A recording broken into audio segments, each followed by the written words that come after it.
His K9 tore open a cabin wall. What they found inside exposed a secret powerful men had killed to keep buried. Snow choked the Wyoming mountains as Dylan Mercer, a homeless former Navy SEAL, stepped into the cabin he never wanted. The air felt wrong, too still, too watchful. Then Coda froze, growling low before clawing into the wall like he'd found something alive behind it. Dylan followed, and everything changed. Comment 1 or 0, and tell us where you're watching from. The wind came first. It moved through the Wyoming mountains like something alive, slipping between the jagged peaks and pouring down into the narrow valley where the cabin stood alone. Snow followed behind it, thin at first, then thicker, swirling across the frozen clearing in restless spirals. The trees creaked under the pressure, their branches bowing and snapping back like strained bones. Out here, the world didn't whisper, it watched. Inside the cabin, darkness held everything in place. The fire in the stone hearth had burned down to embers hours ago, leaving only a faint orange glow that pulsed weakly against the walls. Shadows stretched long across the floorboards, crawling up the furniture, pooling in the corners where the light couldn't reach. The air was cold enough to sting the lungs, carrying the scent of old wood, ash, and something older, something sealed away for too long. Dylan Mercer slept on the narrow couch near the fire, still wearing his jacket, boots resting on the edge of the rug. Sleep hadn't come easy. It never did. Even in exhaustion, his body refused to let go completely, his mind hovering just beneath the surface, alert to every shift in sound. Beside him, Coda lay stretched along the floor. The German shepherd's breathing was slow, controlled, but his ears never relaxed. Even in stillness, he was listening to the wind, to the cabin, to everything beyond it. Then it changed. Coda's head lifted in a single, sharp motion. His ears snapped forward, locking onto something unseen. A low growl formed deep in his chest, not loud, not frantic, but deliberate, focused. Dylan's eyes opened instantly. No confusion, no hesitation. Years of training didn't fade, they waited. "What is it?" he whispered, his voice rough, barely more than breath. Coda didn't look at him. The dog rose slowly, muscles tightening beneath his coat, every movement controlled, his gaze fixed on the far wall near the fireplace, the same wall Dylan had barely noticed when he first entered the cabin. Just another section of aged wood, just another piece of a forgotten home. But Coda saw something else. The growl deepened. Dylan pushed himself upright, his body already reacting before his thoughts could catch up. His hand moved automatically to the flashlight, clipped at his belt. The small click as it turned on sounded louder than it should have, in the silence. The beam cut through the darkness, slicing across the room until it landed on the wall. Nothing. Just wood. Old. Worn. Still. But Coda stepped forward, slow at first, then faster. And then, scratch. The sound tore through the cabin. Sharp. Violent. Precise. Coda's paw struck the wood again, claws digging in with controlled force, not random, not frantic, each movement targeted, intentional. Scratch. Scratch. Dylan froze, his chest tightened, breath catching halfway in. That wasn't behavior. That was training. "What do you have?" Dylan murmured, rising to his feet. Coda didn't stop. He shifted his stance, pressing his nose against the surface, inhaling deeply, then striking again harder this time. The wood gave a faint, hollow echo. Dylan heard it. Not the scratching. The echo. His pulse spiked. Hollow. His mind snapped into place. He moved closer, boots heavy against the floorboards, every step measured. The flashlight beam trembled slightly as he brought it closer to the wall. Up close, the surface looked no different than the rest of the cabin-aged planks, slightly uneven, worn by time. But now that he was looking for it, there, a seam, so faint it could have been missed entirely. Dylan reached out slowly, his fingers brushing along the wood. Cold, solid, but beneath it, something wasn't right. Coda stopped scratching. The dog stepped back just enough to look at Dylan, his eyes sharp, unwavering, waiting. The same look he used overseas. The same look that meant, "You see it now." Dylan swallowed hard. His breathing had changed. Slower, deeper, but tight. The kind of breathing that came before something broke. "You knew," Dylan whispered. Coda's ears flicked, but he didn't move. The wind outside slammed against the cabin, rattling the windows hard enough to make the glass shudder. For a moment, the entire structure groaned, as if the mountain itself was pressing down on it. Dylan ignored it. His focus narrowed to a single point, the wall. He ran his hand along the seam again, pressing slightly this time. Nothing moved, no give, no obvious mechanism, but the hollow sound lingered in his mind. There was space behind it. He stepped back, scanning the area quickly. His training kicked in fully now, assessing angles, structure, weaknesses. His eyes moved across the room, cataloging everything. The dresser. It sat just off to the side of the wall, close enough to conceal something, far enough to seem ordinary. Too ordinary. Dylan moved to it without hesitation. He grabbed the edge and pulled. The wood scraped loudly against the floor as he dragged at Wulu. Dust rising into the air in a thin cloud. The beam of his flashlight followed the movement and stopped. The seam was clearer now, more defined. A rectangular outline, perfectly aligned with the wall panels. Dylan crouched slowly, his heart pounding harder now, not from fear, but from recognition. This wasn't an accident. This was deliberate, carefully hidden. His fingers pressed along the edge again, searching, feeling for any irregularity. For a moment, nothing happened. Then, a soft click, barely audible. The panel shifted, just a fraction.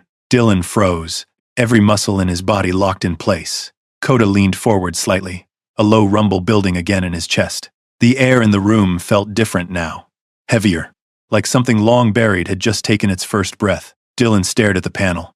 Whatever was behind it, it had been waiting, and Coda had found it. Dylan exhaled slowly, steadying himself. "All right," he whispered.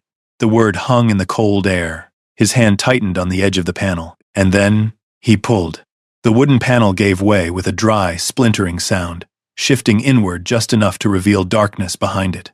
A narrow cavity, no larger than a small storage space. Cold air slipped out from within, stale and untouched, carrying the faint scent of oil and old paper. Dylan held his breath. Coda leaned forward, nose working the air, but didn't enter. Not yet. He waited, just like he always did, letting Dylan make the call. The beam of the flashlight cut into the hidden space. Something metallic caught the light. A box.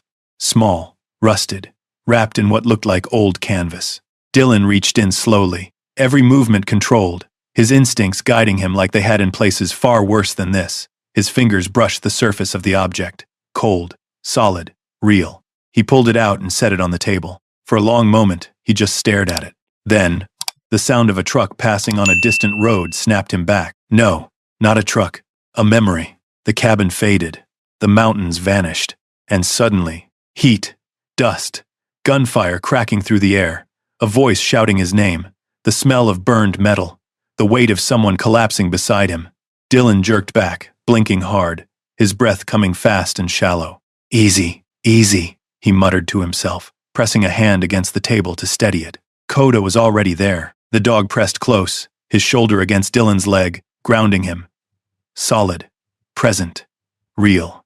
Dylan closed his eyes for a second, forcing the past back where it belonged.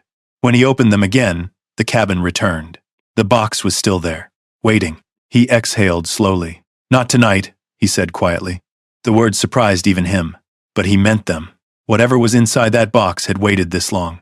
It could wait a few more hours. Dylan pushed the panel back into place, covering the hidden cavity once more. The seam disappeared almost instantly, blending into the wall like it had never been disturbed. The dresser went back in front of it. Not perfect, but enough. He turned off the flashlight. The cabin fell back into darkness. Coda stayed alert, watching the wall long after Dylan stepped away. Outside, the wind howled louder, and somewhere far beyond the trees something moved. 48 hours earlier, the air in southern Utah was dry and restless, carrying dust across the cracked pavement of a forgotten roadside stop. A flickering neon sign buzzed weakly above a diner that had seen better decades. The parking lot was nearly empty, except for one truck. Dylan Mercer sat behind the wheel, engine off, hands resting loosely on the steering wheel. His eyes were fixed on nothing in particular, just the empty stretch of road ahead. He hadn't shaved in days. His jacket was worn, the fabric faded from sun and time. Everything about him looked temporary, except Coda. The German shepherd sat upright in the passenger seat, alert but calm, his gaze tracking every movement outside the truck. A car passing, a door opening, a stranger stepping too close, always watching, always ready. Dylan reached down, picking up a paper cup from the console. The coffee inside had gone cold hours ago, but he drank it anyway. Routine. Something steady. Something predictable. The diner door creaked open. A woman stepped out, scanning the parking lot until her eyes landed on the truck. She hesitated, then walked straight toward him. Coda noticed her immediately. His posture shifted, subtle, controlled, not aggressive. Just aware. Dylan saw it too. His hand moved instinctively, resting lightly against Coda's neck. "Easy," he murmured. The woman stopped a few feet from the driver's side window and tapped lightly on the glass. Dylan didn't move right away. People didn't approach him unless they needed something, or wanted something. He rolled the window down halfway. "Can I help you?" he asked. Her expression was polite, but there was something else behind it. Determination. "Dylan Mercer?" His jaw tightened slightly. "Who's asking?" "My name is Rebecca Hale. I'm an attorney out of Cheyenne." Coda's ears flicked. Dylan studied her for a moment. "Clean coat. Organized. Not local. What do you want?" he said. She reached into her bag and pulled out a sealed envelope. "I've been trying to find you for 3 days, she said. "This is important." Dylan didn't take it. "I don't sign anything I don't understand." "It's not a contract," she replied calmly. "It's a notification." A pause. Then, "Your grandmother passed away last week." The words landed quietly, but they hit harder than they should have. Dylan leaned back slightly, processing. "I don't have a grandmother," he said flatly. Rebecca didn't react. "Yes, you do," she said. "Margaret Mercer. Lived in Wyoming. Remote property in the Wind River Range." Dylan's gaze shifted away. He hadn't heard that name in years. Not since. He cut the thought off. "She made it clear in her will," Rebecca continued, "that you are her sole heir."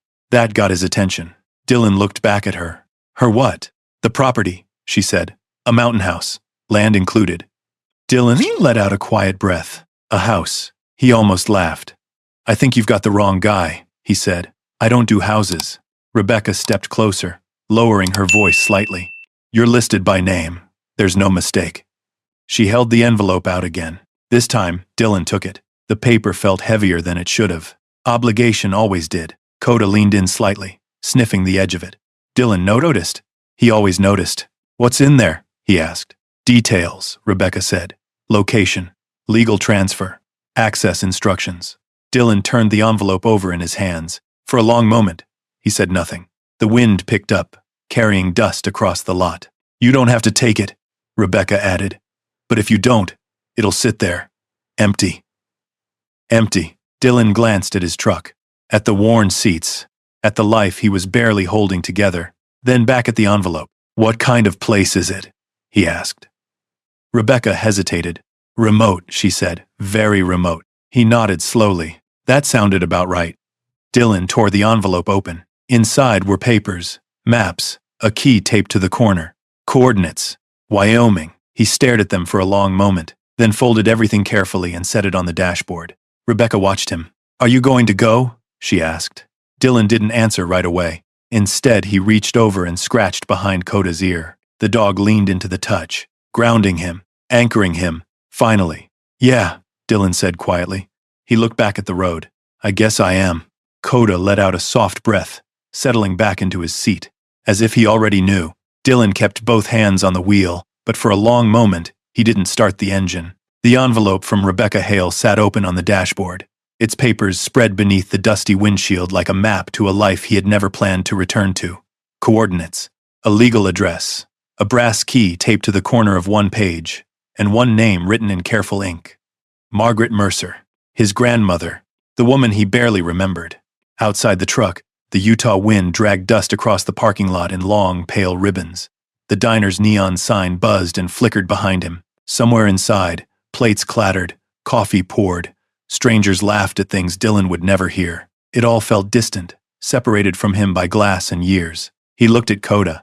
The dog's amber eyes were calm, fixed on him with that steady patience Dylan had come to trust more than any human prom.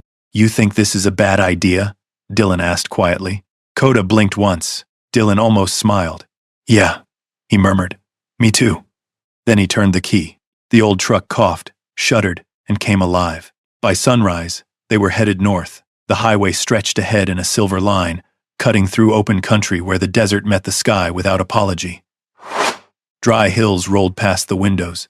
Broken fences leaned along the roadside.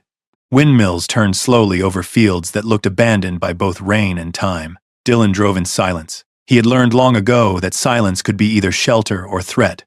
Out here, on the open road, it was both. Coda sat upright in the passenger seat, facing forward like a soldier on watch. Every now and then, the dog's nose twitched at the changing air. Dust gave way to sage. Sage gave way to pine. The farther north they went, the sharper the world became. Dylan felt it too. Not just the cold, the pull. Some places didn't need voices to call you back. They simply waited until you had nowhere else to go. By late afternoon, Utah's red earth had faded behind them, replaced by long gray highways and distant ridgelines. The Wind River Mountains rose slowly in the distance, pale and jagged beneath a ceiling of clouds. Snow clung to their peaks like old scars. Dylan's grip tightened around the steering wheel. He hadn't been in mountains like these since before the military. Before the teams. Before the mission that lived behind his eyes every time he closed them.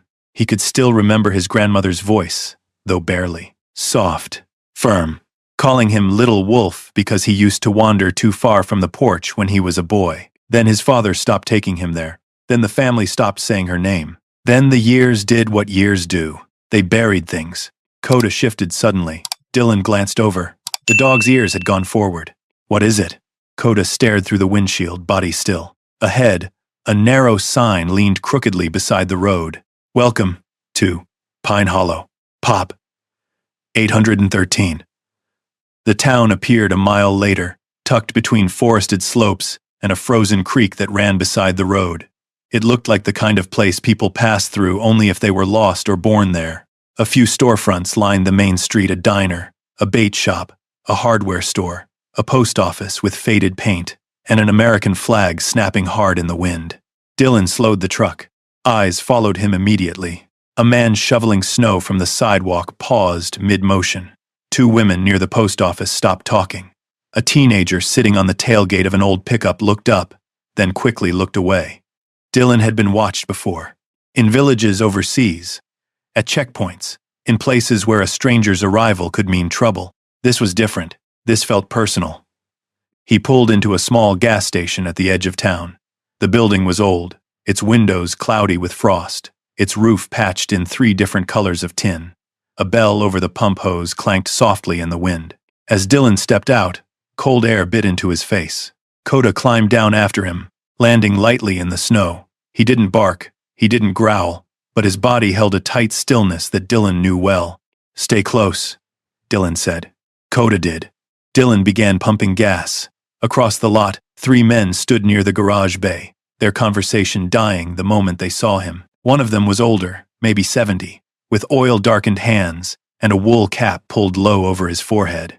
The old mechanic stared at Dylan longer than the others. Then his gaze dropped to the Wyoming papers on the passenger seat, then to Dylan's face. You headed up Mercer Ridge? The old man asked. Dylan turned slightly. That a problem? The mechanic's expression didn't change, but something in his eyes tightened. Depends who's asking. Dylan returned the nozzle to the pump. My name's Dylan Mercer. Silence settled fast. Too fast. One of the younger men near the garage looked away. The other muttered something Dylan couldn't catch. The old mechanic wiped his hands slowly on a rag. Margaret's grandson, he said. Dylan didn't answer. He didn't need to. The old man looked toward the mountains. That land should have stayed buried.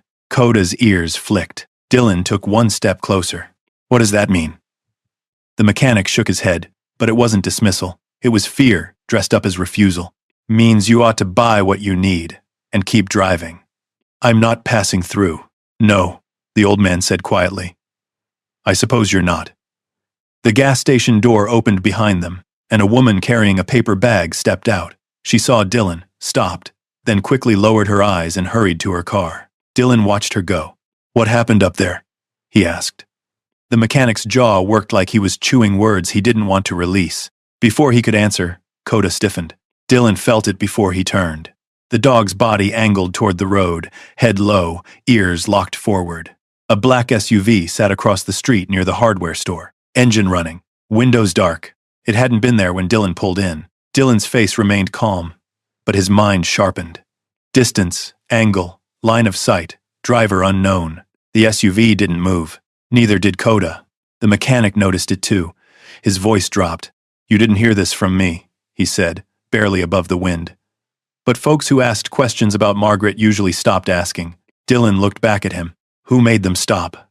The old man's eyes shifted to the SUV, then away. "Road gets narrow past the bridge," he said louder now, like he wanted anyone listening to hear only that. "Snow comes early up there. Don't trust the shoulders." Dylan understood. The conversation was over. He paid inside. The cashier, a tired woman in a red sweater, rang him up without meeting his eyes. When Dylan asked if she knew the best road to the Mercer property, her hand froze on the register. She glanced toward the window. The black SUV still waited outside. "North Road," she said softly.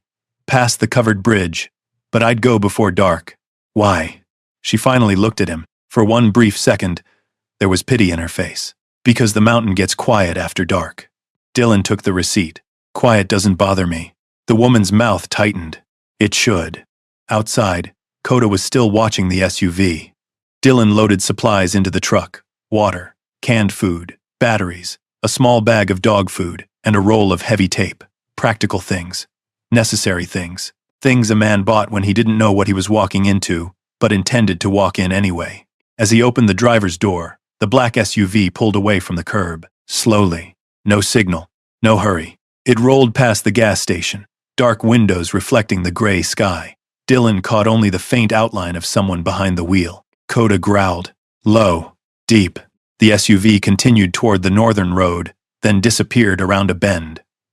Dylan stood beside the truck for a moment, watching the empty road. The old mechanic had gone back into the garage. The cashier had turned away from the window. The town moved again, but not normally. Carefully, like people pretending they hadn't seen anything. Dylan climbed into the truck. Coda followed, but didn't settle. He remained upright, eyes fixed ahead. "Yeah," Dylan whispered. "I saw it too. I. They left Pine Hollow behind as the first flakes of snow began to fall. The road climbed quickly, trading pavement for cracked asphalt, then gravel, then packed dirt coated in ice. Pines crowded close on both sides, their branches heavy with snow. The truck's tires crunched over frozen ruts. Below the road, a river flashed through the trees, black and fast beneath a skin of broken ice. The sky darkened early. Clouds folded over the mountains like a lid. Dylan drove slower now, not because he was afraid, because the road demanded respect. Every curve hid something. Every dip opened into shadow. The old instincts returned not in panic, but in precision. His eyes moved constantly. Mirrors, tree line, road edge, tracks in the snow. Coda suddenly turned his head toward the rear window. Dylan glanced at the mirror. Nothing. Only the road twisting behind them. Then, a flicker of headlights appeared far back through the trees. Dylan said nothing. The lights vanished, returned, vanished again. Following at distance, his breathing stayed even, but his shoulders tightened. "Coda," he said softly. The dog stood as much as the cab allowed, staring backward. Another mile passed. The headlights remained. Dylan reached a fork in the road. The map from Rebecca said to take the left road toward Mercer Ridge.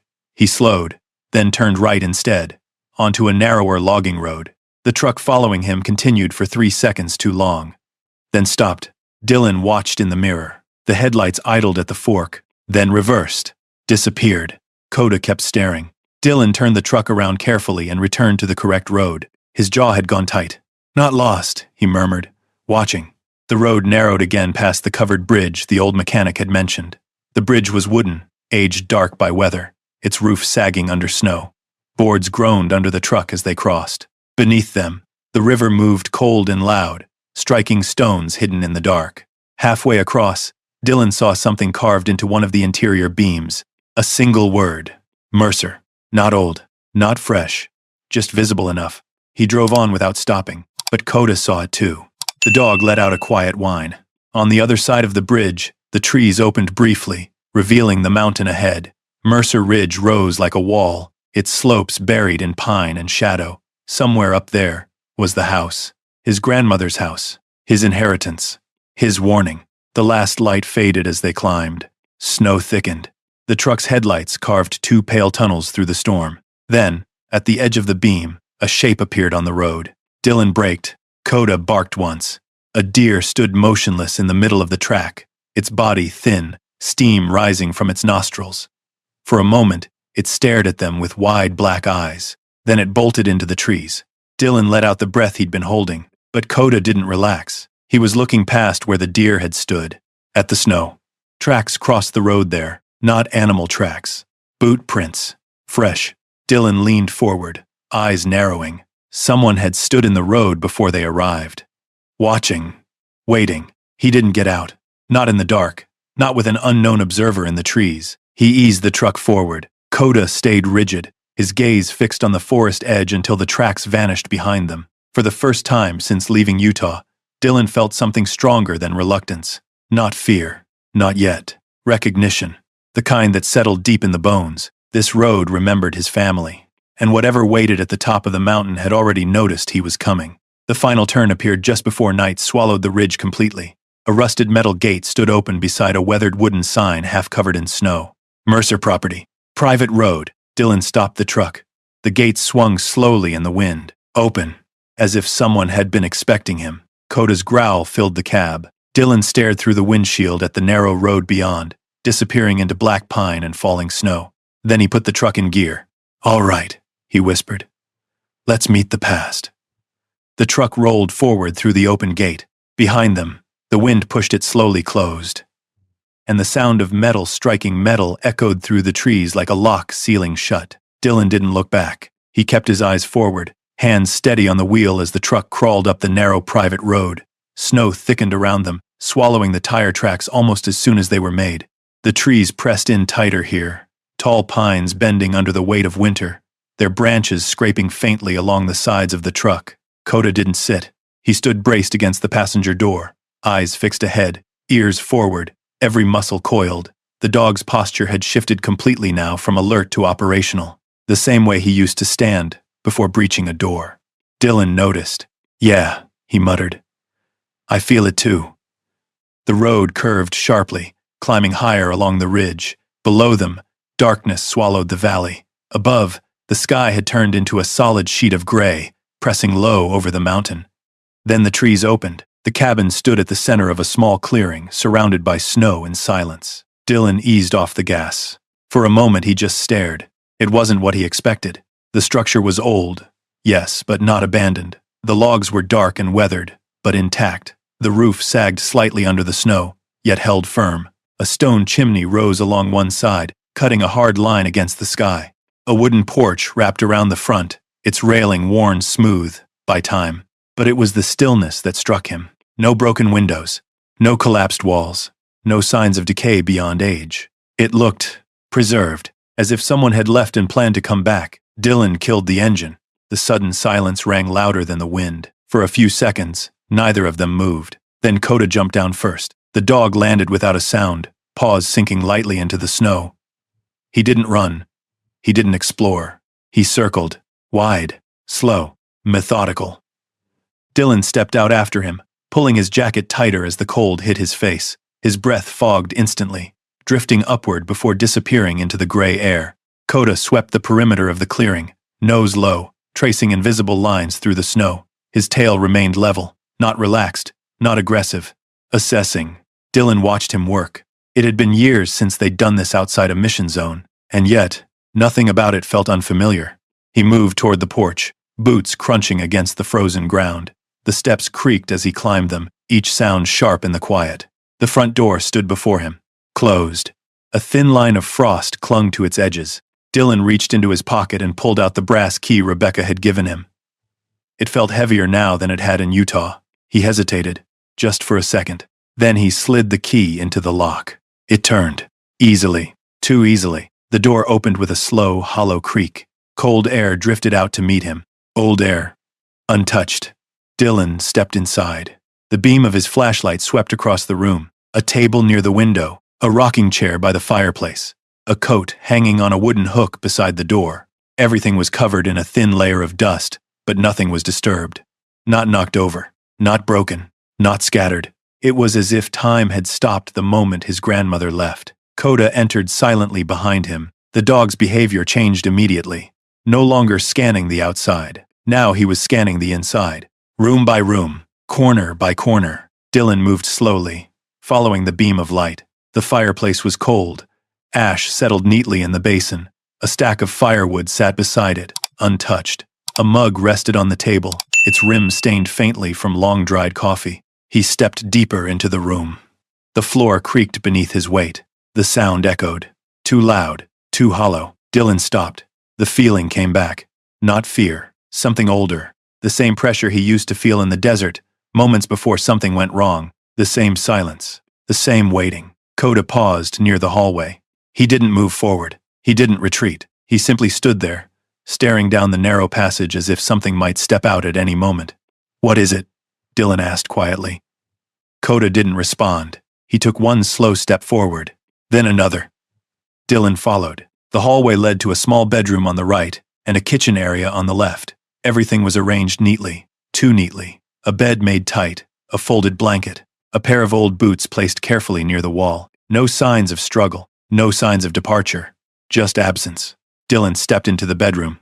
A dresser stood against the far wall. A mirror hung above it. Dust coated the surface, but not thick enough to hide the faint outline of something that had once been touched recently. He moved closer, ran his fingers across the wood. Clean. Someone had been here.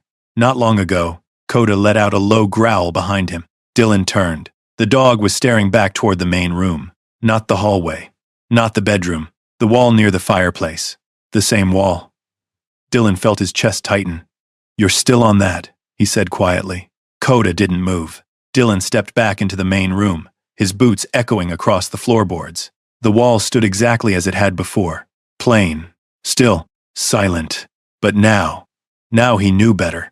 He crossed the room slowly, his gaze locked on the surface. The seam. It was barely visible, but once you saw it, you couldn't unsee it. Dylan reached out again, fingers brushing along the edge. Cold, solid, waiting. Coda stepped beside him, sitting this time. Not restless, not aggressive. Focused. Ready. Dylan exhaled slowly. "This place," he murmured. The words trailed off. He didn't need to finish them. Coda already understood. Dylan turned away from the wall. Not yet. He needed to secure the space first. He moved to the windows, checking each one carefully. All locked, all intact, no signs of forced entry. The back door held firm. The kitchen window was frosted shut. Everything looked untouched. But something felt wrong. Not recently disturbed. Not actively dangerous. Just held, like the cabin itself was keeping something inside. Dylan returned to the main room and set his pack down near the fireplace. He pulled out a small lantern and lit it, letting warm light fill the space slowly, pushing back the shadows inch by inch. Coda remained near the wall, watching, listening. Dylan sat on the edge of the couch, rubbing his hands together slowly. The warmth from the lantern helped, but the tension in his chest didn't ease. He looked around again, at the coat, the mug, the chair. His grandmother had lived here. Alone. For how long? And why had no one come back? Coda shifted slightly. Dylan looked up. The dog's ears had tilted toward the window. A sound. Faint. Outside. Dylan stood instantly, moving to the side of the window, staying out of direct view. He angled the flashlight low, scanning the clearing through the glass. Nothing. Just snow. Trees. Wind. Then, movement. A shadow slipping between the pines at the edge of the clearing. Gone in a second. Dylan didn't move. Didn't breathe. Coda growled low, deep, controlled. "Yeah," Dylan whispered. "We're not alone." The wind picked up again, rattling the cabin lightly. The shadow didn't return, but the feeling remained. Watching. Waiting. Dylan stepped back from the window slowly. His eyes moved to the wall, then back to Coda. The dog didn't look away. Whatever was hidden in that wall, it wasn't the only thing out there. Dylan reached down and picked up the flashlight again. His grip tightened. "All right," he said quietly. His voice had changed. No hesitation now, no doubt. "Let's see what she left us." He stepped toward the wall. And this time, he wasn't stopping. Dylan stepped up to the wall with a steadiness that came from years of doing the hard thing even when every instinct warned against it. His flashlight beam held steady now, no tremor in his grip.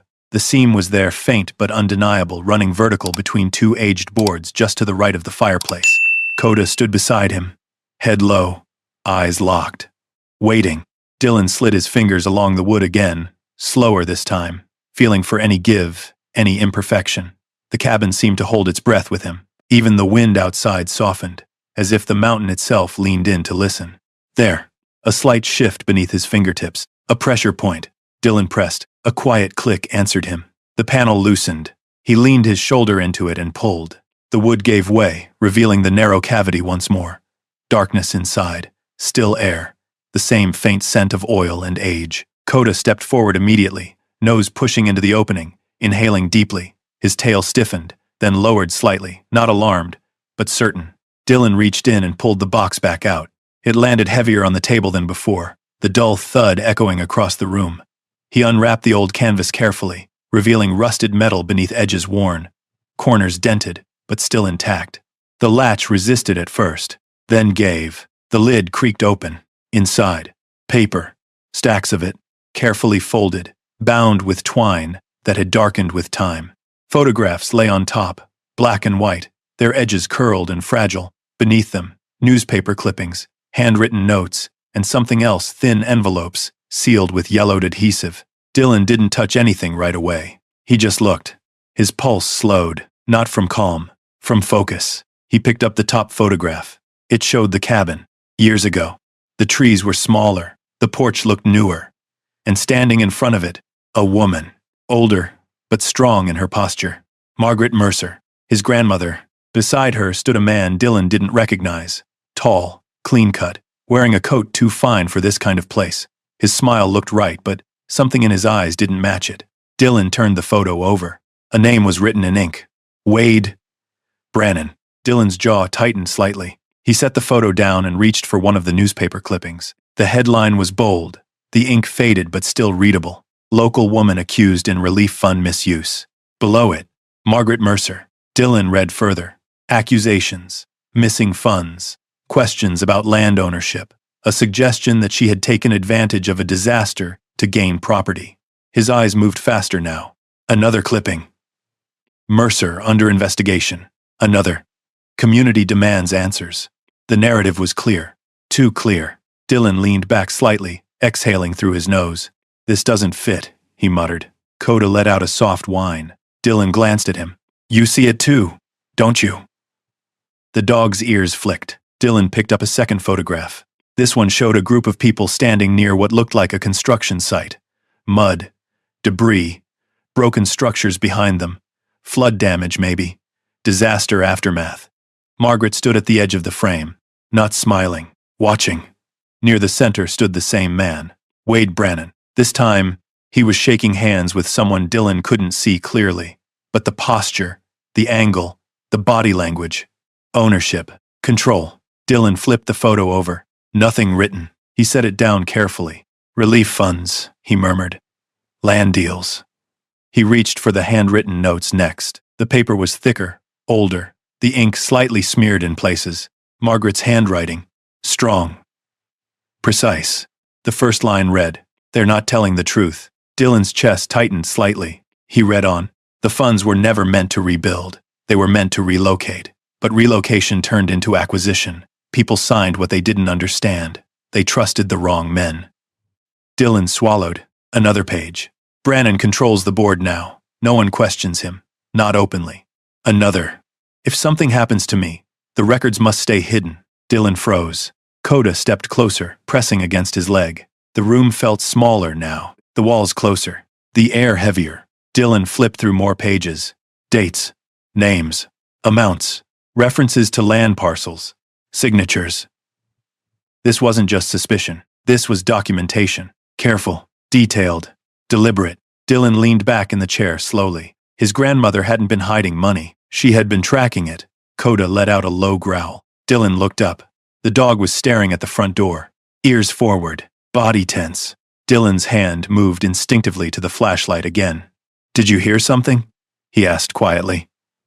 Coda didn't respond, but he didn't relax either. Dylan stood, moving silently across the room. He stopped, just short of the door, angling his body to the side, the same way he had learned to approach unknown entry points overseas. He listened. Nothing. No footsteps. No voices. Just wind. But something felt off. He opened the door slowly. The hinges creaked softly. Cold air rushed in. The clearing stretched out before him, blanketed in fresh snow. The trees stood still, their branches heavy and unmoving. At first glance, nothing. Then Dylan saw it. Tracks. Near the edge of the porch. Boot prints. Fresh. They hadn't been there before. Coda stepped beside him, nose low, following the line of prints outward. They led away from the cabin, toward the trees. Dylan crouched, examining them. Deep impressions. Heavy weight. Not old. Hours at most. He stood slowly. They were here, he said. Coda growled. Dylan's eyes moved across the clearing. Tree line. Shadows. Movement. No, nothing moved. But the feeling returned. That same presence from earlier. Watching. Measuring. Waiting. Dylan stepped back inside and closed the door firmly. The latch clicked into place. He turned the lock, then crossed the room and checked the back entrance. Secure. Windows. All intact. But the sense of safety didn't return. It never really had. Dylan went back to the table. The box sat open, its contents exposed. Evidence. Proof. Danger. He looked down at the papers again, at his grandmother's words, at the name written over and over. Wade Brannon. This isn't over, Dylan said quietly. Coda sat beside him. Silent. Steady. Dylan gathered the documents carefully, placing them back inside the box one by one. He didn't rush. He didn't panic. But his mind had already shifted. This wasn't just an inheritance. This was a warning. And someone out there already knew he had found it. Dylan closed the lid of the box slowly. The metal clicked shut. The sound echoed softly through the cabin. Outside, the wind rose again. Stronger now, as if the mountain itself had something to say. And this time, Dylan was listening. Not just to the wind or the creak of old wood settling into the cold. He was listening the way he had been trained to listen. Beyond sound, beyond the obvious. The kind of listening that measured absence as much as presence. Coda stood near the door, unmoving, ears forward, eyes fixed on a point Dylan couldn't see. The dog's posture had gone completely rigid now. Not fear, not confusion. Recognition. Dylan moved slowly across the room, his boots barely making a sound against the floorboards. He set the lockbox down beneath the table, pushing it just far enough into shadow to disappear from casual view. Not hidden but not obvious. Not yet. He reached for his pack and pulled out a small flashlight, a knife, and a length of cord. Habit, preparation, control. Outside, the wind dropped suddenly. The silence that followed felt unnatural. Dylan's breath slowed. His heartbeat didn't. Coda's head tilted slightly. Then, a faint sound. Not loud, not dramatic, just enough. A shift of weight outside the cabin. Snow compressing. Dylan froze. Every muscle locked into place. The sound came again, closer this time. A step, then another. Coda's growl rose low and steady, vibrating through the room like distant thunder. Dylan moved to the side of the window, staying out of direct line, angling the flashlight down. His eyes adjusted quickly to the darkness outside. The clearing looked empty. Snow fell lightly now, drifting in slow, silent patterns. But the tracks, they had changed. The prints he had seen earlier near the porch. There were more now. Fresh, closer, leading toward the cabin, and stopping just below the window. Dylan's jaw tightened. They had come right up to the house, close enough to look in, close enough to listen. Coda shifted suddenly, turning his attention toward the back of the cabin. Dylan followed instantly. Another sound, this time, from the rear. A soft scrape, metal against wood. The back window. Dylan moved fast, not running, not rushing. Controlled speed. He reached the kitchen just as the sound came again. A faint pressure against the frame. Someone testing it. Coda lunged forward with a sharp bark, slamming his weight against the door between them and the window. The sudden noise exploded through the silence. The pressure stopped instantly. Dylan swung the flashlight toward the glass. Nothing. Just darkness. But something moved in that darkness. A shadow slipping away from the edge of the light. Gone. Dylan stepped closer, pressing himself against the wall beside the window, listening. Footsteps. Fast now. Retreating. Snow crunching under weight. Then. Nothing. Silence again. Coda didn't stop growling. Dylan waited. 10 seconds. 20. A full minute. No return. No second attempt. He exhaled slowly, but his body didn't relax. They're checking the house, he said quietly. Coda looked up at him. They knew exactly where to come. The dog's ears flicked. Dylan stepped back into the main room, scanning everything again. The table, The floor, the wall, the hidden panel behind the dresser. Nothing had been taken. Nothing moved. They hadn't come for the box. They had come to confirm something. Or someone. Dylan walked to the front door and opened it quickly, stepping out onto the porch. Cold air hit him hard. Snow drifted across the clearing. The tracks were clearer now. 2 sets, both leading away from the cabin, toward the trees. One heavier, one lighter. One lighter. Working together. Dylan followed them a few steps into the snow, his eyes scanning the tree line. "Show yourselves," he said under his breath. No answer. Of course not. People like that didn't show themselves. They watched. They waited. They tested. Coda stepped beside him, nose low, tracking the scent trail for several yards. Then, he stopped, dead still, refusing to go further. Dylan noticed immediately. "What is it?" Coda's body stiffened, his head angled slightly toward the deeper forest. His growl returned, lower this time. Different, not warning. Recognition. Dylan's chest tightened. The same feeling crept back in. That pressure behind his ribs, that edge of memory. The desert, the heat, the smell of oil and dust. A teammate shouting, gunfire cracking through the air. Dylan shut his eyes for half a second, forcing the memory down. "Not now," he whispered. Coda pressed against his leg, solid, present. Dylan opened his eyes again. The forest stood silent, dark, watching. He looked down at the tracks again. "They didn't want to be seen," he said. Coda didn't move. "But they wanted us to know they were here." Dylan turned back toward the cabin slowly. His mind was already working. They had approached from the forest, tested the window, observed the interior, and left. No break-in, no attempt to force entry. That wasn't theft. That was surveillance. And surveillance meant information. They were gathering it. About him. About what he knew. About what he had found. Dylan stepped back onto the porch. Before entering, he paused. Something caught his eye. Near the edge of the door frame, at knee height, a mark. Small, fresh, carved into the wood. He leaned closer. The shape was simple. 2 lines. Intersecting. Like a rough X. Not random. Deliberate. A signal. Coda saw it too. The dog let out a low, sharp growl. Dylan straightened slowly. "They marked it," he said. The realization settled heavily. The cabin. The property. Him. Marked. He stepped inside and shut the door firmly, sliding the bolt into place. The sound felt louder this time. Final. Dylan crossed the room and grabbed the lockbox from beneath the table. His movements were faster now. More precise. He carried it to the far side of the cabin and lifted a loose floorboard near the couch. A second hiding place. Not the original one, but better. For now. He lowered the box inside and replaced the board carefully, pressing it down until it blended with the rest of the floor. Coda watched him the entire time. When Dylan finished, the dog moved back toward the center of the room and sat, facing the door, guarding. Dylan leaned back against the wall, running a hand through his hair slowly. His breathing steadied, but the tension didn't leave. "They're not going to stop," he said quietly. Coda didn't respond. He didn't need to. Dylan pushed himself off the wall and walked to the window again, keeping his body angled away from the glass. The clearing was empty, the tracks already fading under new snow. But the presence, that didn't fade. It stayed. Lingering, waiting. Dylan's eyes moved back to the wall near the fireplace. To the hidden panel, to the truth his grandmother had left behind. "This isn't about the past," he said softly. His voice had changed again. Colder now. Sharper. "This is still happening." Coda's ears flicked. Dylan looked down at him. "Which means they're still protecting it." The wind rose outside, rattling the cabin once more. Dylan didn't flinch. He walked back to the center of the room, stopping beside the place where the box was hidden.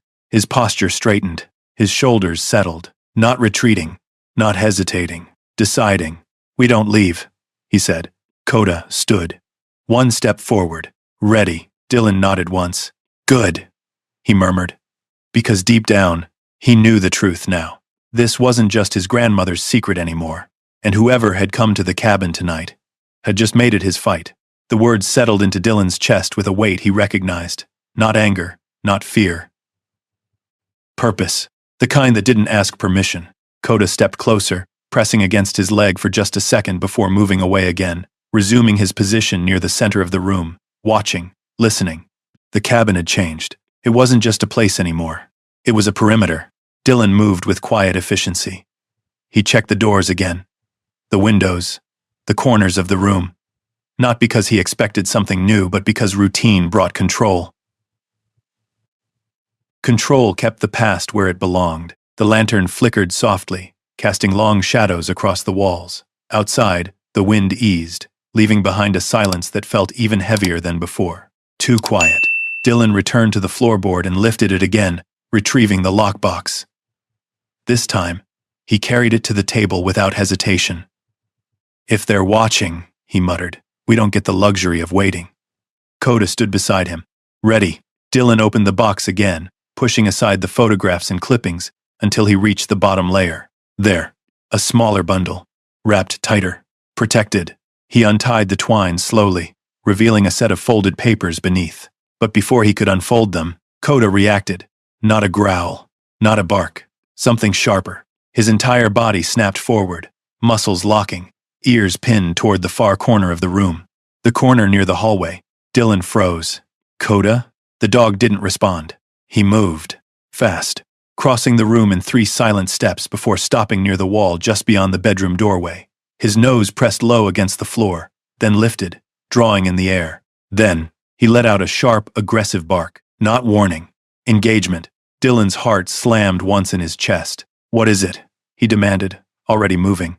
Coda scratched once at the floor, then twice, then stopped, his head tilted slightly, eyes narrowing, focus locked on something invisible. Dylan crouched beside him, sweeping the flashlight beam across the area. Nothing. Just wood. Dust. Silence. But Coda wasn't wrong.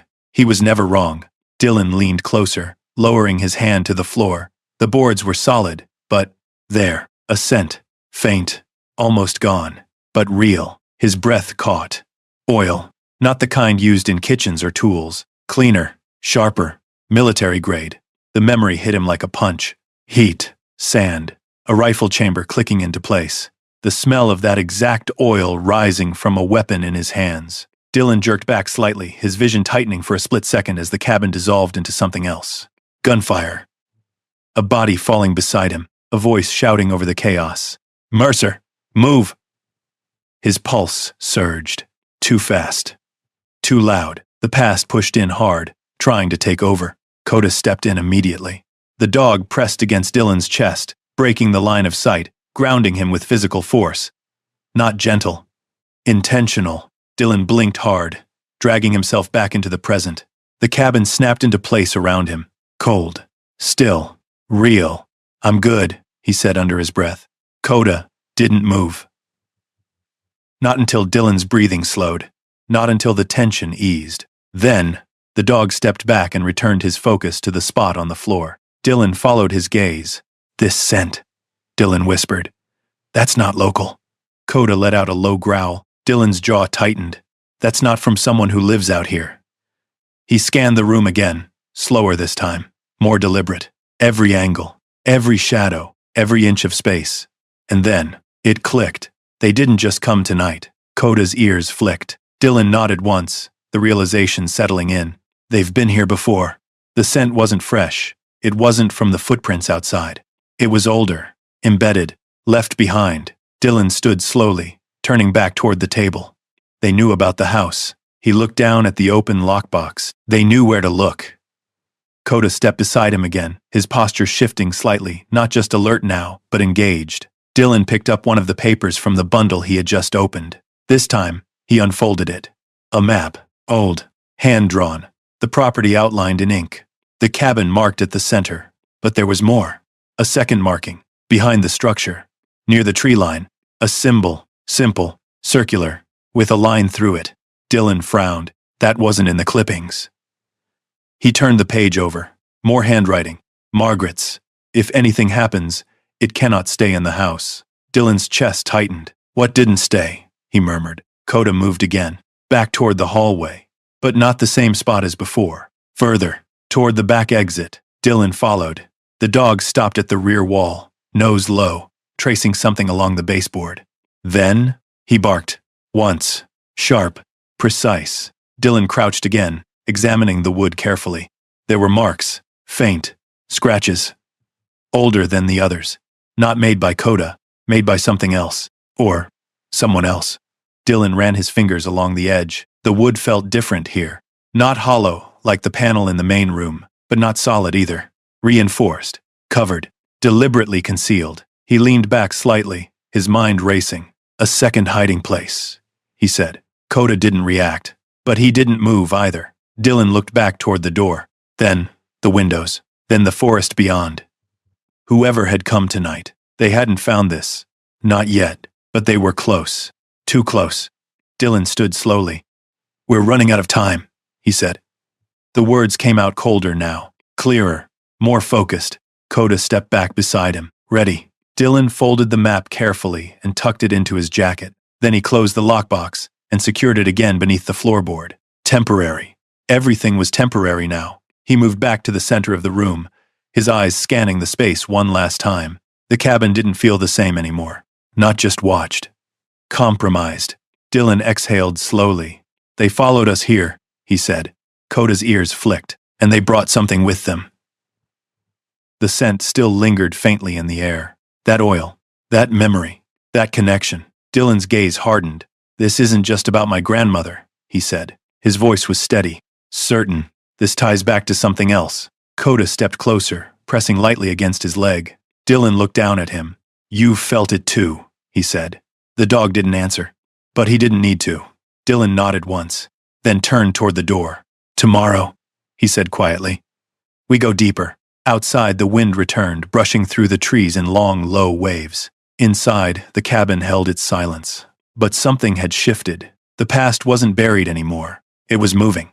And now, it knew exactly where Dylan Mercer was standing. Morning didn't arrive so much as it revealed itself. A slow gray light pushing through the cabin windows like something cautious. The storm had passed, leaving the world outside buried under fresh snow. The mountains stood silent again, but the silence no longer felt empty. It felt watched. Dylan hadn't slept. Not really. He had sat through the night with his back to the wall, eyes half open, listening to the cabin breathe. Every shift of wood, every whisper of wind, every faint sound outside had been catalogued, measured, dismissed, or remembered. Coda never lay down. The dog remained near the door, changing position only to adjust his angle of view, ears forward, eyes open, guarding. By the time the first light reached the floorboards, Dylan was already on his feet. "Time to move," he said quietly. Coda rose instantly. No hesitation. Dylan grabbed his jacket, the folded map tucked securely inside. He checked the room one last time, his gaze lingering on the wall, the hidden panel, the space beneath the floorboards.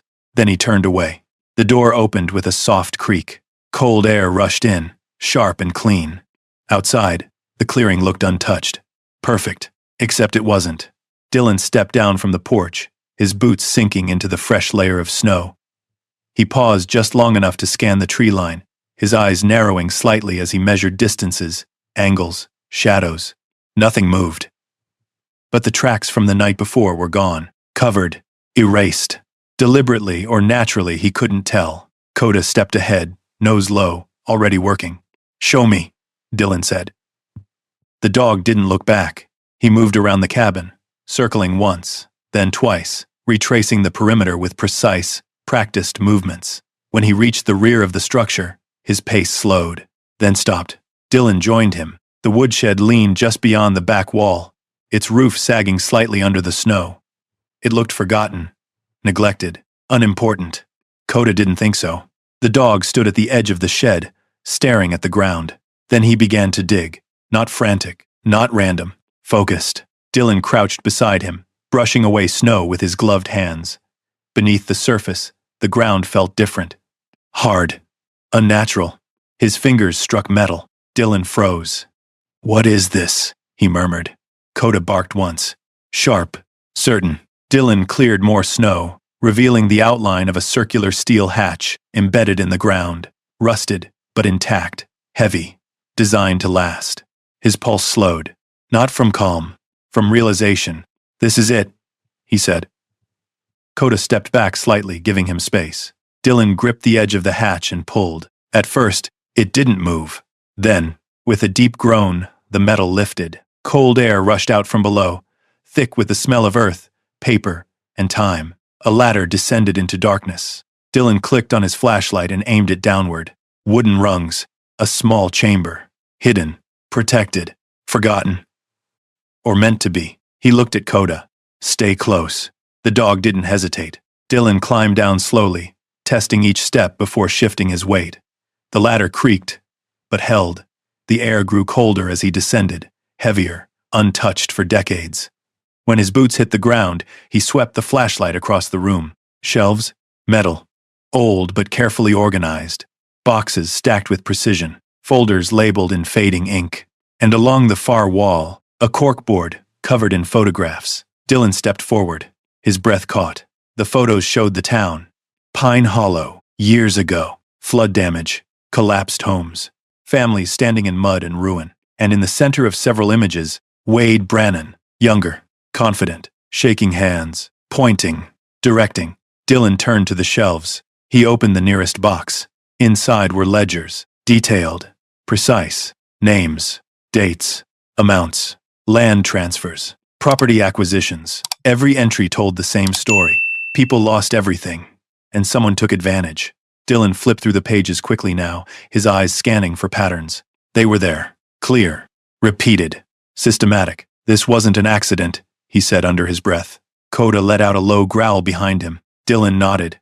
They planned it. He moved to another box. Inside, audio tapes, dozens of them, carefully labeled. He picked one up, Margaret Mercer's handwriting. Meeting with Brannon. Refused offer. Dylan's grip tightened. He looked around the room again. Everything here. Every document. Every recording. Every photograph. It wasn't random. It was a case. His grandmother hadn't been hiding. She had been building something. A record. A truth. A weapon. Dylan stepped back slowly, the weight of it settling into him. She knew, he said quietly. Coda stood beside him, still, steady. She knew what they were doing. Dylan turned to the corkboard again. One photo caught his attention. It showed Brannon standing beside a group of men near a newly built structure. Behind them, a ridge, a slope, something familiar. Dylan stepped closer. His eyes narrowed. That ridge, that was this mountain, this land, this property. They didn't just take land, he said. They built on it. Coda's ears flicked. Dylan turned back to the ledgers. He flipped to the final pages. The handwriting had changed. Less steady, more urgent. If anything happens to me, the evidence must stay hidden. They cannot erase this. Dylan swallowed. His grandmother had known. She had seen it coming. And she had chosen to stay. To hide the truth instead of running. Alone. Coda nudged his hand. Dylan exhaled slowly. She didn't lose, he said. His voice was quieter now, more certain. She protected it. Coda stepped closer. Dylan looked down at him. And now we have it. The dog held his gaze. No fear. No hesitation. Just readiness. Dylan nodded once, then turned back toward the ladder. We're not done, he said. As he climbed back up into the light, the world felt different, clearer, sharper. The mountain wasn't just watching anymore. It was holding something. And now, Dylan Mercer knew exactly what it was. Not just evidence. Not just history. Power. The kind that didn't fade with time. The kind that buried itself deep and waited, protected by silence and fear. Dylan stood at the edge of the clearing, the cold air biting through his jacket as he stared out over the snow-covered trees. The hatch behind him was sealed again, hidden carefully beneath fresh snow and scattered debris. If someone hadn't known it was there, they wouldn't find it. But someone had come close. Too close. Coda stood beside him, body angled toward the tree line, scanning the shadows.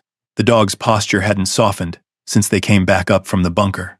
If anything, it had sharpened. Dylan exhaled slowly. They're going to come back, he said. Coda didn't move. Didn't need to. Dylan turned toward the cabin, his mind already working through the next steps.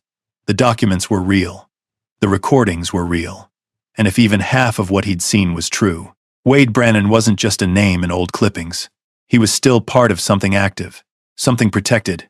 Dylan stepped onto the porch and pushed the door open. The cabin felt different now. No longer just watched, occupied.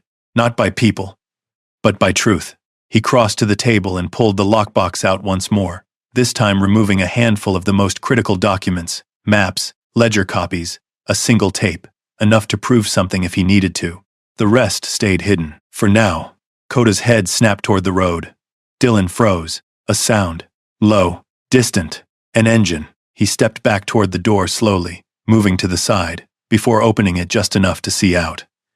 Through the trees. Movement. A dark shape approaching along the narrow road. Not fast. Deliberate. Dylan stepped outside. Coda followed immediately, positioning himself just slightly ahead, his body forming a silent barrier. The vehicle emerged into the clearing. A black SUV, the same one from Pine Hollow. It rolled to a stop just short of the porch. The engine idled. For a moment, no one moved. Then, the driver's door opened. An older man stepped out. Tall, composed, wearing a heavy wool coat and leather gloves. His hair was silver, neatly combed back, his posture straight, controlled. The kind of man who didn't rush because he never needed to. Power didn't hurry. The passenger door opened next. A younger man followed. Similar build, sharper edges, less patience in his eyes. They approached together. Coda's growl rose instantly, low and steady, vibrating through the cold air. Dylan didn't move, didn't step back. He stood at the top of the porch, meeting them where he was. The older man stopped a few feet away. Close enough, not too close. "Mr. Mercer," he said, calmly. His voice was smooth, practiced. "My name is Wade Brannon." Dylan didn't offer his hand. "Yeah," he said. "I figured." Brannon's eyes flicked briefly toward Coda. "Impressive dog," he said. "He's not for show," Dylan replied. The younger man smirked slightly, but there was tension in it. "Looks like he knows his job," he said. "He does," Dylan answered. Silence stretched between them, cold, measured. Brannon took one step forward. "Word travels fast in small places," he said. "We heard Margaret's grandson had come back." Dylan crossed his arms slowly. "And you figured you'd stop by?" "A courtesy," Brannon replied. Coda's growl deepened. The younger man shifted slightly, his hand moving near his coat instinctively. Coda reacted instantly, one step forward, posture hardening. "Ready." "Don't," Dylan said quietly. The word wasn't loud, but it carried weight. The younger man stopped. Brannon raised a hand slightly. "Relax," he said. "We're not here for trouble." Dylan held his gaze. "Then why are you here?" Brannon's smile was small, controlled. "This land," he said, glancing briefly toward the cabin, "has a complicated history." Dylan didn't answer. Brannon continued. "Your grandmother?" "She had a different perspective on things." "That what you call it?" Dylan said. Brannon's expression didn't change. "She believed she was protecting people," he said. "In reality, she caused a lot of unnecessary damage." I. Coda barked once. Sharp. Angry. Dylan's jaw tightened. "She documented what you did," he said. Brannon's eyes flicked back to him. For the first time, something shifted. Not fear, but recognition. "You've been busy," Brannon said quietly. Dylan didn't deny it. The younger man stepped forward slightly. "You should understand something," he said. "That material, whatever you think you found it, doesn't mean what you think it means." Dylan looked at him. "It means enough." Brannon exhaled slowly. "Mr. Mercer," he said, "you've been away a long time. You don't know how things work here." Dylan's voice dropped. "I know enough." Another pause. Longer this time. Heavier. Brannon nodded slightly. "As a gesture of good faith," he said, "we're prepared to make you an offer." Dylan didn't move. "Sell the property," Brannon continued. "Walk away. Clean. No complications." The younger man added quietly. "More than fair value." Dylan let out a short breath, almost a laugh. "Not interested." The answer came fast. "Certain." Brannon studied him. "You should think carefully," he said. "I already did." Coda stepped forward again, placing himself slightly in front of Dylan. Protective. Unyielding. The younger man's patience snapped just slightly. "This place isn't safe," he said. "The roads. The weather. Things happen out here." Dylan's eyes hardened. "Is that a warning?" The younger man didn't answer directly. Brannon placed a hand lightly on his son's shoulder.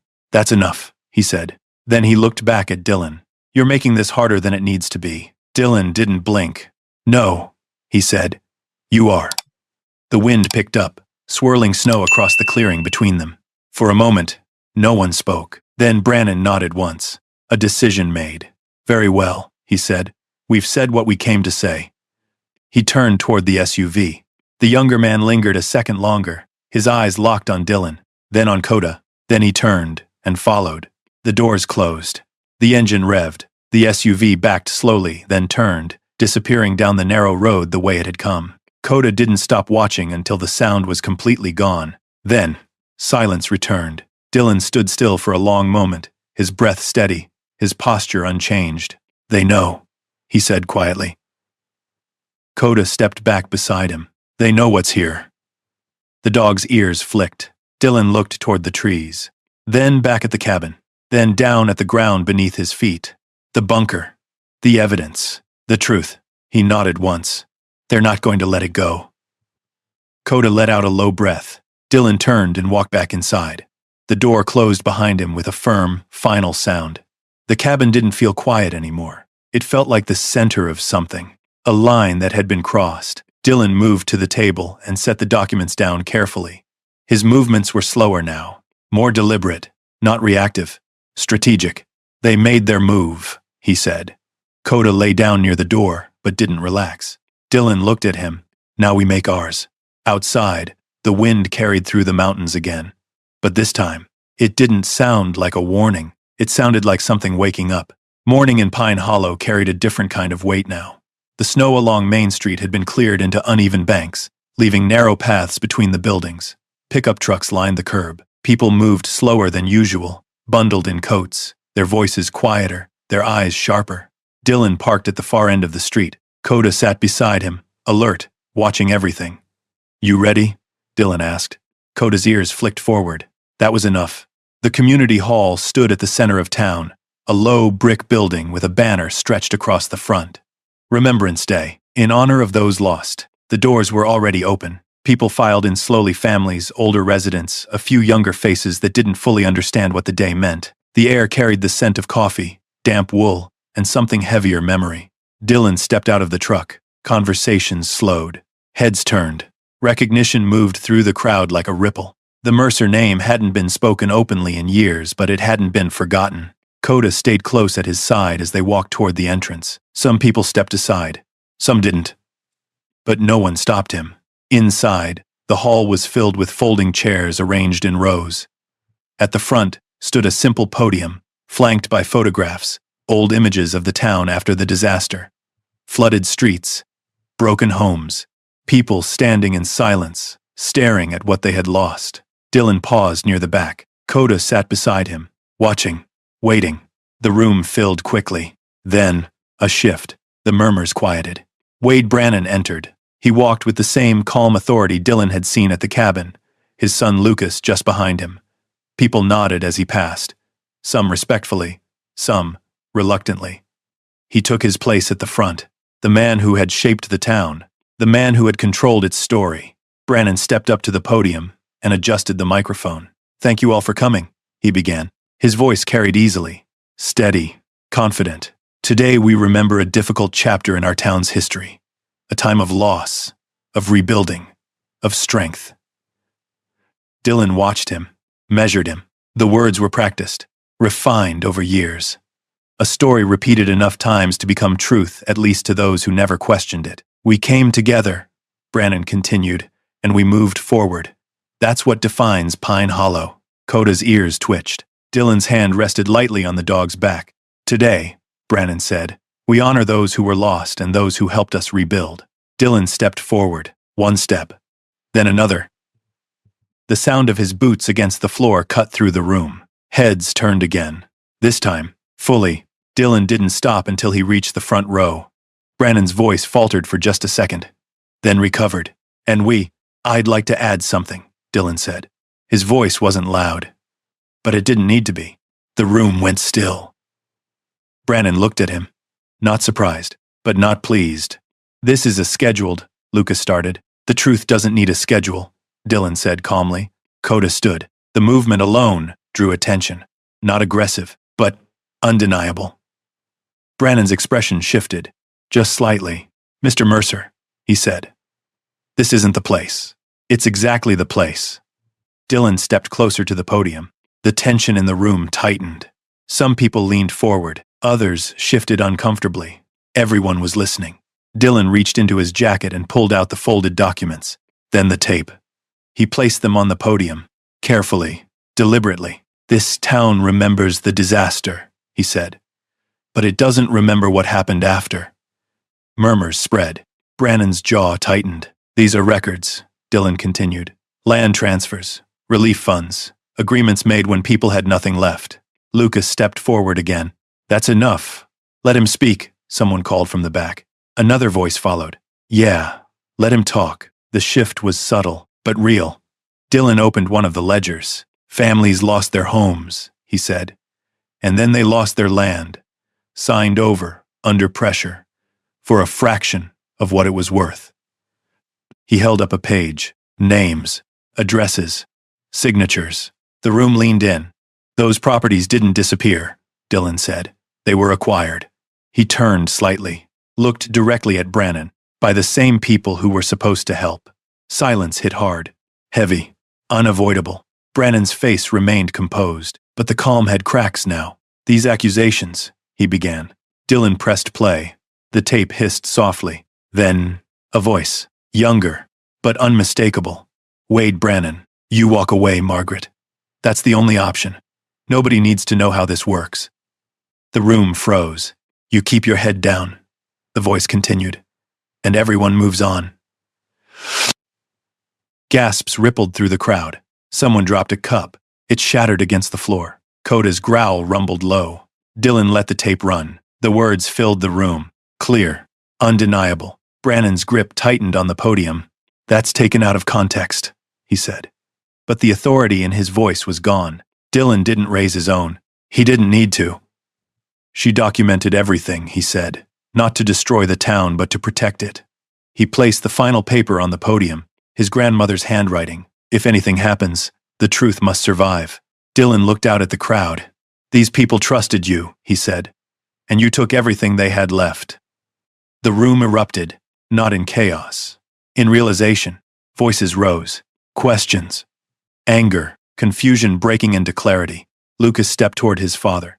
"We need to go," he muttered. Brannon didn't move. For a moment, he just stood there, the man who had owned the narrative, watching it collapse. Then he stepped back, not defeated, but exposed. And that was enough. Dylan stepped away from the podium. Coda stayed at his side. The crowd parted without being asked. As they walked toward the door, no one stopped them. No one spoke. But everything had changed. Outside, the air felt sharper, cleaner. The snow reflected the gray sky above, stretching out over the mountains like a blank page. Dylan paused at the steps. Coda sat beside him. The town behind them buzzed with voices now louder, uncertain, alive. The truth had done what it was meant to do. It had broken the silence. Dylan looked out toward the ridge. The cabin, the land, his grandmother's fight. "It's out now," he said quietly. Coda leaned against him. Solid. Steady. Dylan nodded once. But he knew. This wasn't the end. It was the beginning. The noise inside the community hall followed Dylan out into the cold, voices rising, questions colliding, the past finally breaking through decades of silence.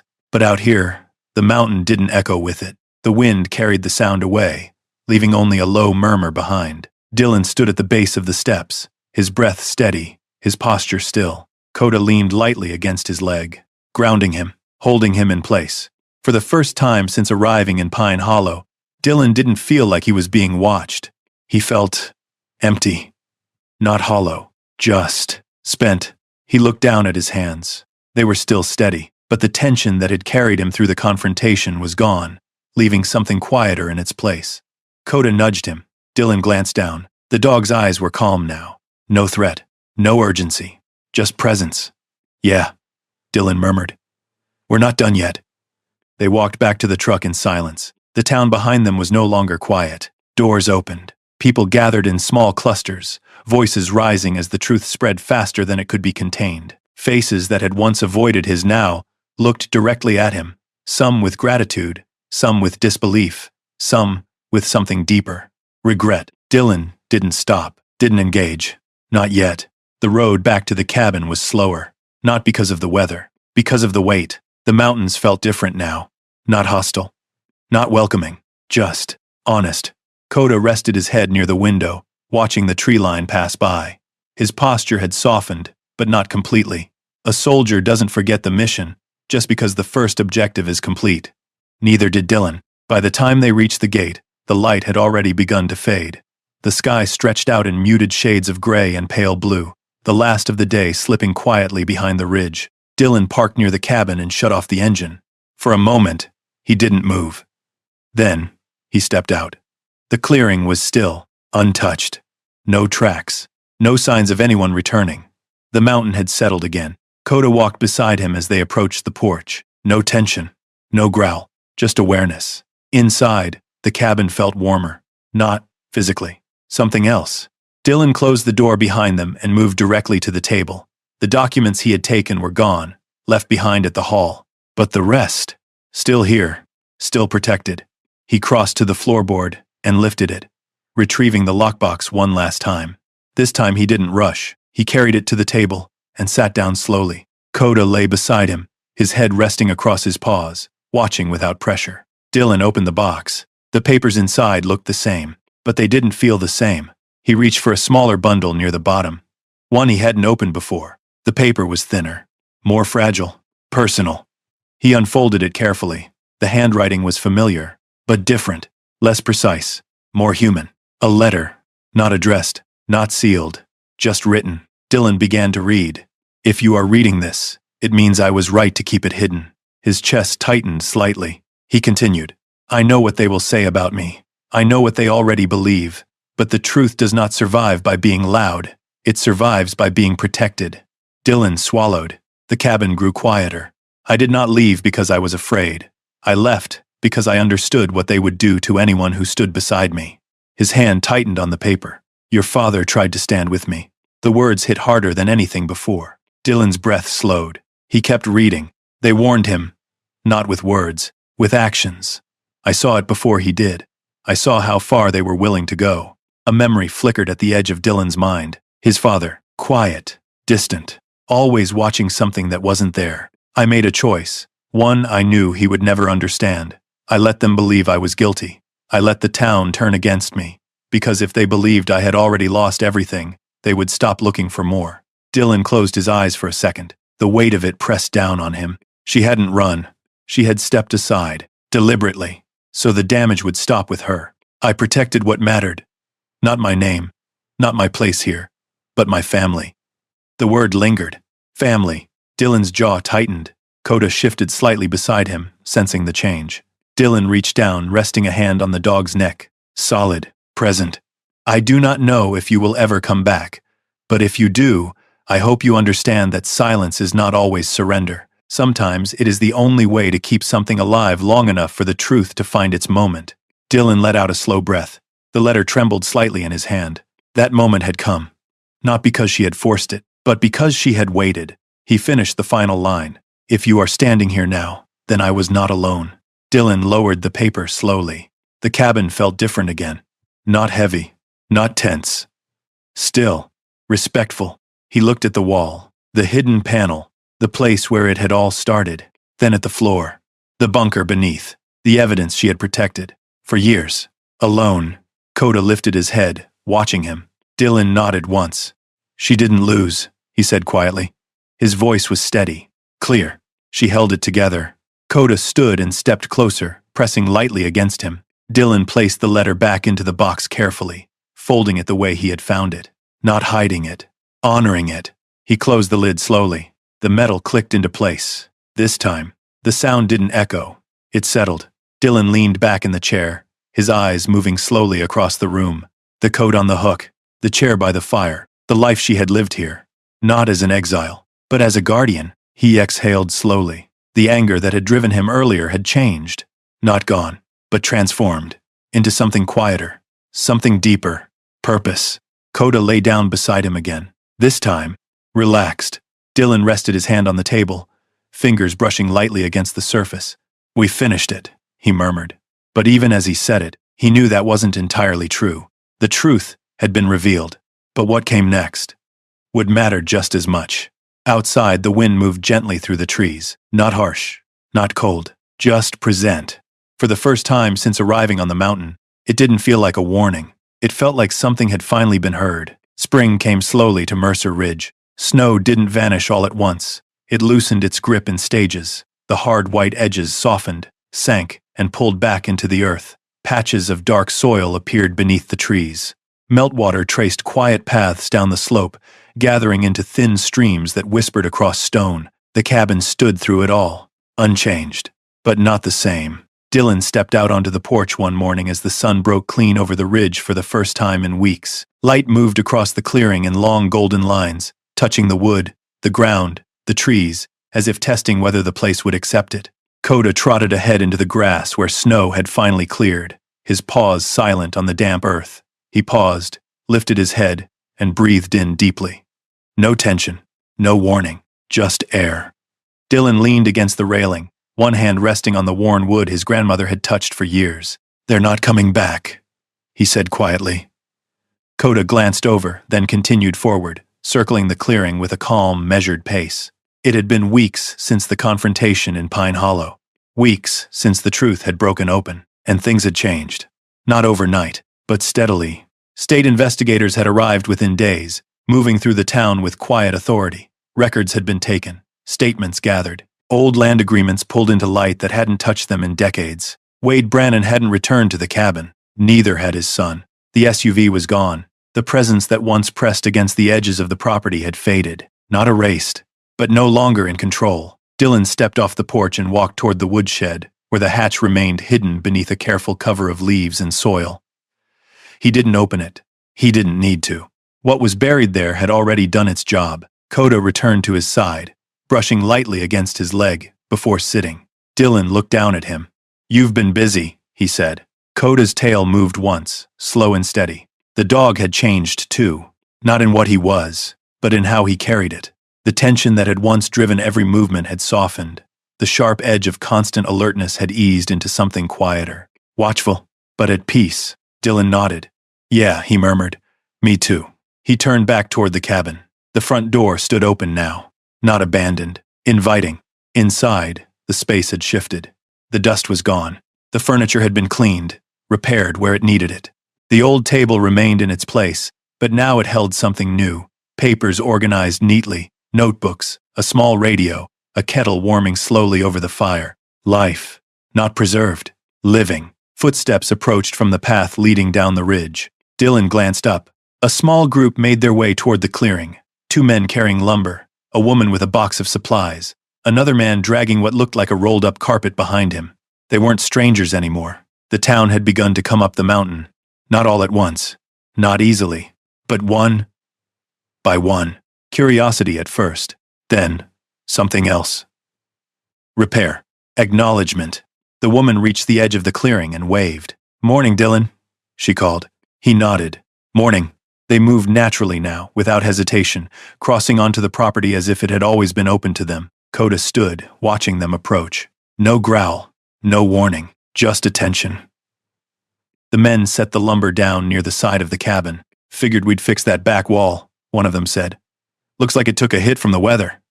Dylan followed his gaze. The wood near the rear had been damaged over the years, small cracks, weakened joints. Nothing critical, but enough. "Appreciate it," Dylan said.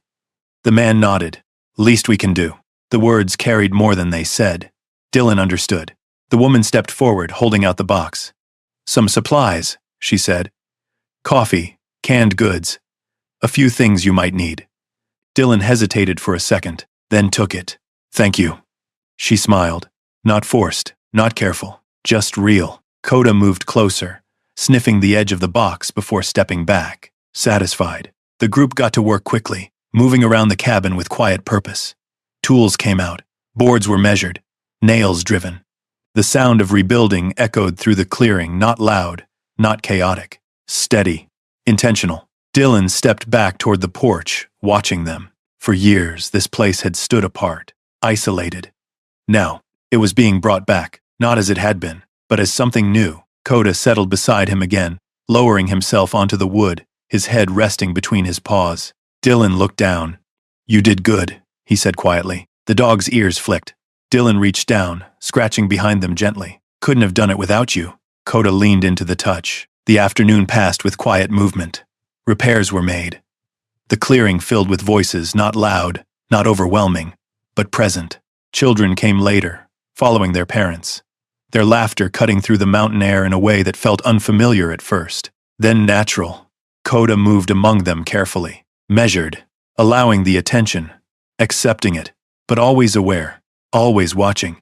Dylan stood near the edge of the clearing as the sun began to lower again, casting long shadows across the ground. The ridge stretched out before him, the same view his grandmother had seen, the same land she had protected. He rested his hands on the railing once more, breathing in, letting it settle. Behind him, the cabin was no longer silent. It was alive.